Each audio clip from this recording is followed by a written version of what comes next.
Hello viewers, இந்த வீடியோவில் எதை பற்றி பார்க்க போனோம்னா மனித நெருப்பை கண்டுபிடிக்கலாட்டி என்ன நடந்திருக்கும். ஒரு சுவாரஸ்யமான கண்டனுங்க. வாங்க வீடியோக்குள்ளே போகலாம்.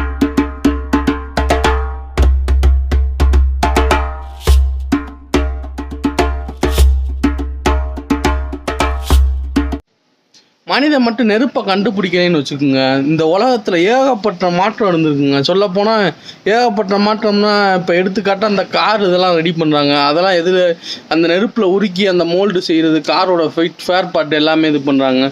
ஃப்ளைட்டுக்கு அந்த ஃபேர் பார்ட்லாம் அந்த இதெல்லாம் நெருப்பில் உருக்கி தான் உலோகங்களை உருக்கிறதுக்கு கண்டிப்பாக நெருப்பு தேவை. அந்த நெருப்பு இல்லாட்டி எந்த உலகத்தையும் உருக்க முடியாது. தங்கம் இருக்குது பாருங்கள், தங்கம் இப்போ நம்ம டிசைனாக கழுத்தில் போடுறோம்.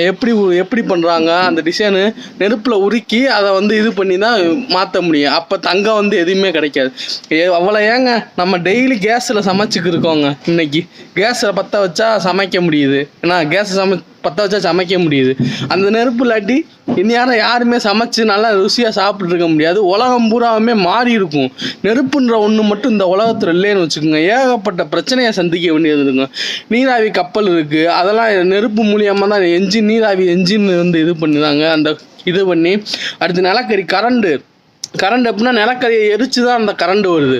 அந்த கரண்ட் கிடைக்காம போயிருக்கும் நிறையா பஸ்ஸுன்னு. ஆதி காலத்துலேருந்து அந்த நெருப்புன்றது அந்த மனிதன் கண்டுபிடிச்சதுலேருந்து இன்னைக்கு வரைக்கும் அந்த நெருப்புன்றது அத்தியாவசியமான ஒன்று. அதான் பஞ்சபூதங்களில் ஒன்று நெருப்பாக சேர்த்துருக்காங்க. நெருப்பு எப்படின்னா, அந்த நெருப்புன்றது இல்லைன்னு வச்சுக்கோங்க, இந்த உலகத்தில் முக்கால்வாசி மாற்றங்கள் நடந்திருக்காது. இன்றைக்கி கடைக்கு போனால் ஈஸியாக சிகரெட்டை பற்ற வைக்க டக்குன்னு பற்ற வச்சு நெருப்பை பற்ற வச்சு சிகரெட் அடிக்கிறவங்க. ஆனால் அந்த காலத்தில் அந்த நெருப்பை கண்டுபிடிக்கிறதுக்கு எவ்வளோ கஷ்டப்பட்டு இது பண்ணியிருப்பாங்கன்னு பார்த்துக்குங்க. அந்த நெருப்புன்ற ஒன்று உருவாக்குற எப்படி உருவாக்கி கொண்டு வந்தாங்க தெரியல, ஆனால் அதை கண்டுபிடிச்சிட்டாங்க. அதை மாற்றி பரிமாணம் பண்ணி கொண்டு வர கேஸில் இது பண்ணுறோம், நெருப்பு வருது, பெட்ரோலில் நெருப்பு வருது. இப்போ எல்லா வகையிலையும் நெருப்பை நம்ம கண்டுபிடிச்சி பயன்படுத்த ஆரம்பிச்சிட்டோம். மனித இனம் நெருப்பை பயன்படுத்துகிறனால தான் இந்த அளவுக்கு நம்ம அதிவேகமாக வளர்ச்சி அடைஞ்சிருக்கோம். தவிர நெருப்புன்ற ஒன்று இல்லைன்னு வச்சுக்கோங்க, உலகத்தில் நம்ம உண்மையிலே இந்த அளவு பரிணாம வளர்ச்சியெல்லாம் வளர்ந்துருக்கவே முடியாது. அது உங்கள் எல்லாத்துக்குமே தெரியும். நெருப்பு எவ்வளோ அத்தியாவசியம்னா, நம்ம கோயிலில் போய் ஒரு சாமி கும்பிட்றோன்னா கூட அந்த நெருப்பை பற்ற வச்சு தான் கும்பிடுமே தவிர விளக்கேற்றி கும்பிட்றோம். எதுக்காகனா அந்த ஒளியும் ஒரு தெய்வம் தான். இப்போ எடுத்துக்காட்டால் சன்லைட் எரியுது, அந்த வெளிச்சத்தை நம்ம கொண்டாடுறது தான் பொங்கல் பண்டிகை கொண்டாடுறோம்.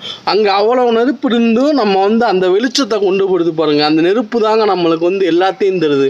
சூரிய வெளிச்சம் இல்லாட்டி இங்கே ஏதாவது பண்ண முடியும்னு நினைக்கிறீங்க, சூரியன் எரிஞ்சுக்கிருக்குங்க. அது ஒரு நெருப்பு குழம்பு தான், நெருப்பு உருவாக்குற இடம் தான் அது.